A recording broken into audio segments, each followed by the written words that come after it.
Good morning girls. Online कक्षा में आप सबका स्वागत है। आज हम देखेंगे विषय हिंदी पाठ 7 डॉक्टर का अपहरण भाग 2।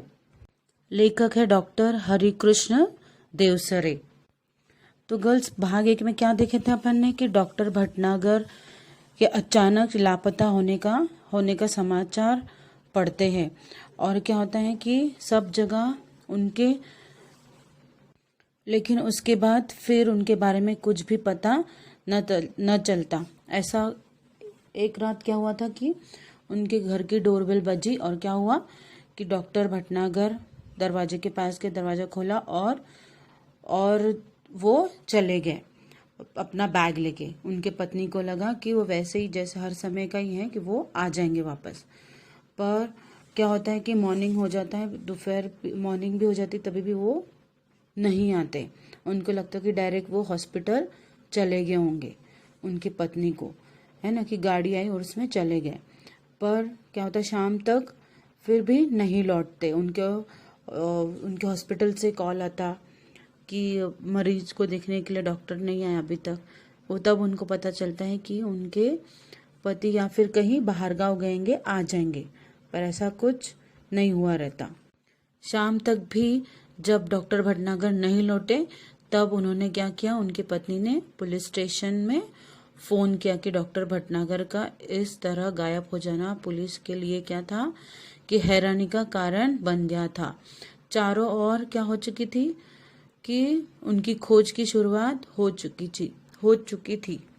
कई दिन बीत गए थे, कोई सुसमाचार नहीं मिला था क्योंकि डॉक्टर भटनागर के कोई शत्रु तो थे नहीं।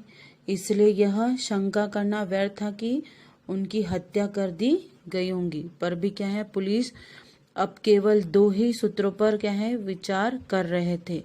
एक यह कि कुछ गुंडों ने या फिर गुंडों ने उनको क्या है अपहरण कर लिया होगा, या फिर उनकी पत्नी से मोटी रकम करने के लिए वो क्या करेंगे, कॉल करेंगे। दूसरा यह कि कोई डाकू दल उन्हें किसी डाकू के इलाज के लिए क्या होंगे कि किडनैप कर लिया होगा। पर ऐसा कुछ हुआ नहीं रहता। धीरे धीरे कई महीने भी बीत चुके। श्रीमती भटनागर निराश हो चुकी थी। उनकी हालत पागलों जैसी हो गई थी। हर रोज सुबह उठती और दरवाजे के पास खड़ी हो जाती जैसे कि अभी डॉक्टर भटनागर आने ही वाले हो।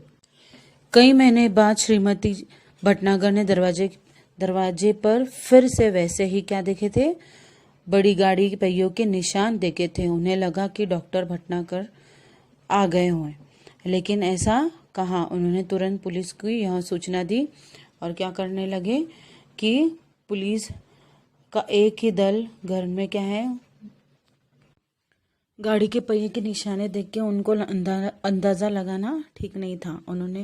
उनको एक लिफाफे में सीडी मिली जिसमें लिखा था, श्रीमती भटनागर का नाम लिखा था। तुम सब लोग मेरे लिए परेशान होंगे, शायद अब तक मरा हुआ भी समझ लिया हो, लेकिन मैं जिंदा हूँ और बिल्कुल ठीक हूँ। तुम लोगों से कई करोड़ों मील दूर मैं एक अन्य सौरमंडल के ग्रह में हूँ। हम धरती वाले सोचते हैं कि शायद दुनिया में जो कुछ है वह हम ही हैं, लेकिन यह इस ब्रह्म को क्या है, हमारे सूर्य जैसे इन जाने कितने सूर्य है और कितने सभी के अनेक अनेक ग्रह है। उन ग्रहों में दुनिया बसी है और हमसे वे लोग कई गुना ज्यादा उन्नतिशील है।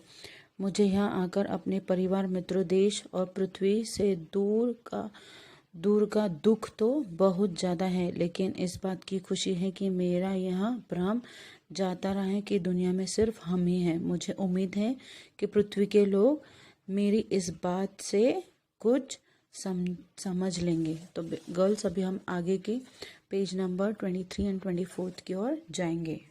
हाँ, तो पहले सुनो यह कहानी में मैं कैसे आया। अमेरिका में हुई मेरे सम्मान और मेरे ज्ञान के बारे में इस ग्रह के लोगों ने गुप्त रीति से सूचनाएं इकट्ठा की थी।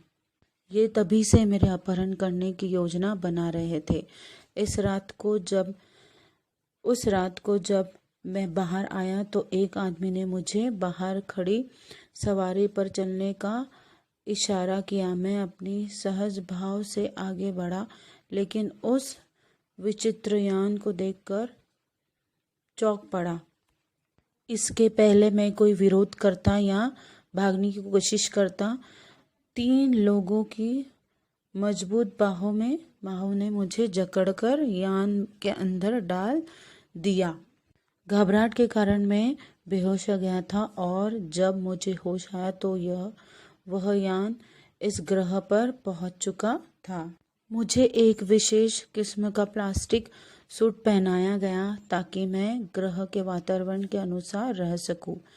अब चूंकि मुझे यहाँ आए काफ़ी समय हो गया है, मैं यहाँ से भागने की कोशिश भी नहीं कर सकता, इसलिए मुझे आप सब लोगों के लिए यह संदेश रिकॉर्ड करके भेजने की अनुमति दी गई है। ये पैराग्राफ में क्या बताया है कि ये इस कहानी में कैसे पहुंचे कि अमेरिका में हुए मेरे सम्मान और मेरे ज्ञान के बारे में क्या है। उन्होंने पूर्ण गुप्त रीति से सूचना इकट्ठा की और फिर उनके घर गए और उनको अपहरण उनका कर दिया। कैसे, अब क्या क्या किया उन्होंने। फिर एक आदमी ने उन्हें डॉक्टर को क्या किया कि सवारी पर चलने का इशारा किया और क्या किया कि वह भागने की कोशिश भी नहीं कर सकते थे, और अगर कुछ कर पाते तो क्या हो जाए, और चौकन्ने हो गए। उन्होंने क्या करा कि इससे पहले वह विरोध कर पाते उन्होंने बहुत कोशिश करनी चाहिए, पर ऐसा कुछ नहीं हुआ। 3 लोगों ने क्या है मजबूत बाहों में उन्हें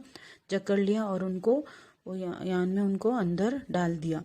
और क्या हो गया कि घबराहट के कारण बेहोश हो गया, और जब उनको होश आया तो क्या है वह ग्रह पे पहुंच चुके थे, और उन्होंने प्लास्टिक का अजीब किस्म का उनको सूट दिया ताकि वो ग्रह के वातावरण के अनुसार रह सके। इस ग्रह का नाम बड़ा विचित्र सा है। यहाँ के लोग विज्ञान में क्या है बहुत आगे बढ़ गए हैं। इनके पास ऐसे यान हैं कि वे ये क्या है एक सौरमंडल से दूसरे सौरमंडल तक जाने से क्या है आते जाते हैं। यहाँ भी लोगों ने रहने के लिए घर बना रखे हैं, कारखाने हैं, बाजार है, बस्तियां हैं, मोटर है, सभी कुछ है। लेकिन क्या है हमसे क्या है बिल्कुल भिन्न है। उनके अपने वैज्ञानिक सिद्धांत है। उन्हें कई सौरमंडलों और अनेक ग्रहों के बारे में जानकारी है। हमारा सौरमंडल उनके सबसे निकट है, इसलिए उन्होंने आसानी से मेरा अपहरण कर लिया।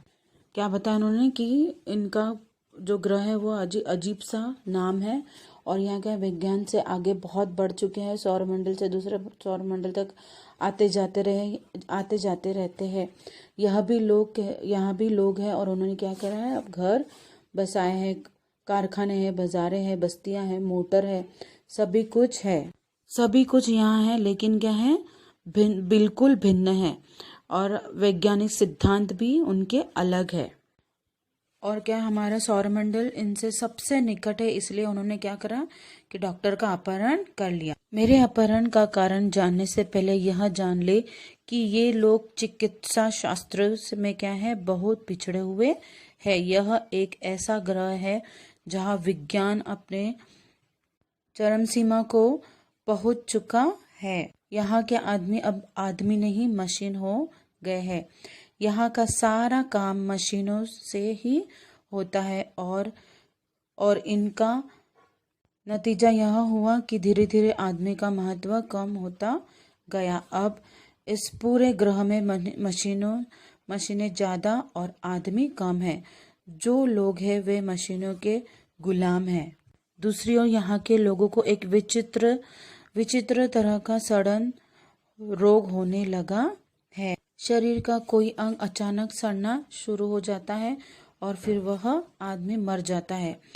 इस रोग का इलाज इन्हें अब तक नहीं मालूम हो सका है, लेकिन इस रोग का कारण वे मशीनें ही है जो इन्हें नाकार बनाए हुए है। यहाँ के वैज्ञानिकों ने मेरे बारे में सुना। इन्होंने सोचा कि क्यों ना मुझे यहाँ बुलाया जाए। तब कोई ऐसी तरकीब सोची जाए कि सड़ा हुआ अंग काटकर उसके स्थान पर दूसरा अंग लगा दिया जाए। बस इसी कारण मेरा अपहरण हुआ है। आज मैं यहाँ बैठकर सोच रहा हूँ कि हमारी पृथ्वी पर भी विज्ञान तेजी से उन्नति कर रहा है। उद्योगों के विकास से मशीनों की संख्या बढ़ रही है। मशीनों और कारखानों से वातावरण दूषित हो रहा है। वह सब अगर जारी रहा और ज्यादा मात्रा में हुआ तो पृथ्वी पर भी ऐसे ही दिन आने में देरी नहीं लगेंगी। आज भी पृथ्वी पर कैंसर, दिल की बीमारियां, तनाव के कारण होने वाली बीमारियां, ब्लड शुगर आदि इस भविष्य का संकेत है। इस ग्रह के लोग इन सभी मुसीबतों से गुजर चुके हैं, लेकिन इन पर ध्यान नहीं दिए। अब स्थिति यह है कि अगर तुरंत कोई उपाय न किया गया तो शायद ऐसे ही इंसानों का नामो निशान मिट जाएगा। बस यहाँ होंगी ऊंची इमारतें, बड़े बड़े कारखाने, चिमनियाँ और दैत्याकार मशीनें।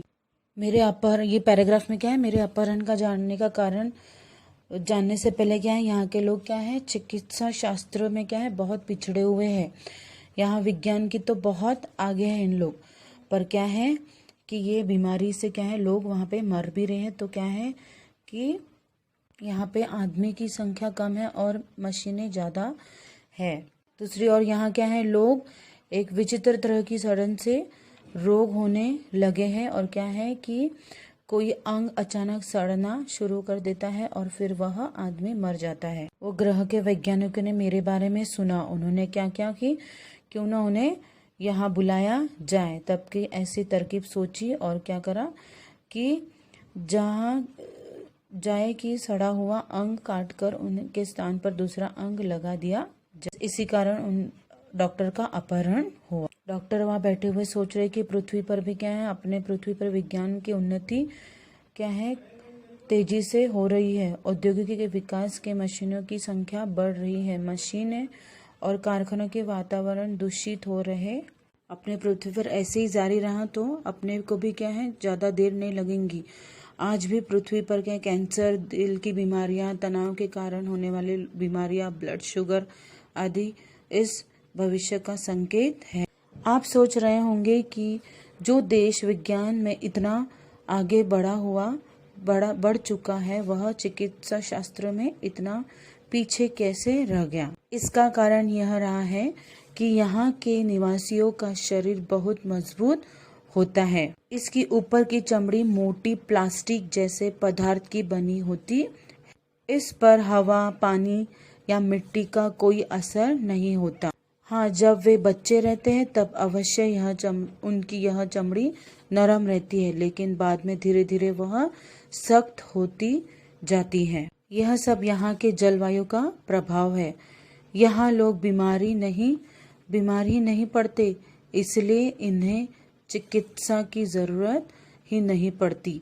और जब किसी चीज की जरूरत न होती हो तो भला उनके बारे में कोई कैसा सोच सकता है।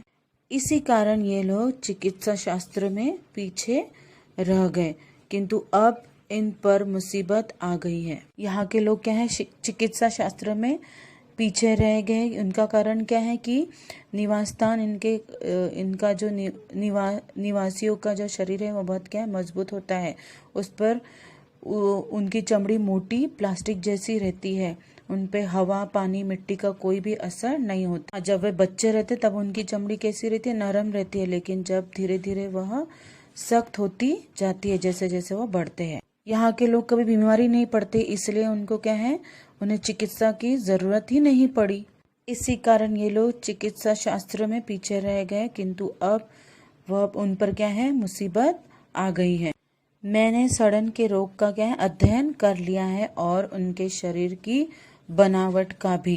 किंतु समस्या यह है कि पृथ्वी के चिकित्सा सिद्धांतों को यहाँ लागू नहीं किया जा सकता। फिर भी कोशिश कर रहा हूँ। इस घातक रोग के लिए इलाज के लिए दवाई बनाना है।